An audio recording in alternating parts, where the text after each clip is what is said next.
Here we go. Now, when you think about ancient gods, it don't matter if they're Roman, Greek, or in this case, Penobscot. They're all kinda, well, dinks, to be honest with you. And Pamola was no different.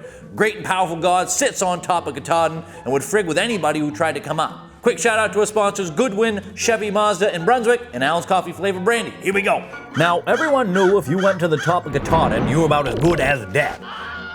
And that Pamola was like my Uncle Jimma. He'd give a warning shot at a nun if she'd come up to the house unannounced. Can't you read, woman? Suffering Christ, stay off my lawn. So why this fella decided to be the first to climb up, I don't know, must have been some kind of numb. Well, he made camp as the weather started to blow and get mighty cold. And since he had a set as big as a damn 12-pointer, he summoned Pamola right down to him. What's up, dude? I don't know, what's up with you? Well, you freaking called me down here. I'm about to be right pissed if this ain't good. Well, I don't know. No one knew if, yous was real or not, so I figured, I'll try and see.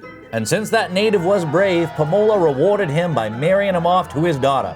He then gave him these conditions. All right, Peckerhead, listen up. Number 1, you can't leave for a year. Number 2, you can come and go as you please after that, but you better not get hitched again with one of them mortal women, or so help me, well, me, I guess. So help me.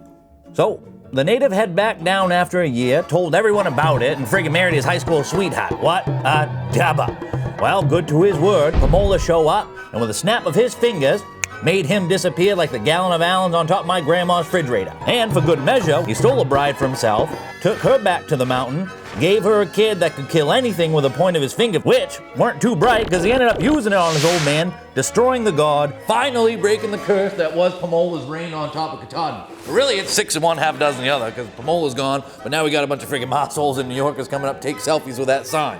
What do you say, Barkus? What do you think? Pretty good story? He thinks so. We'll see you next week. The friggin' end. Good boy. Yes, it's a good boy. Okay, get that.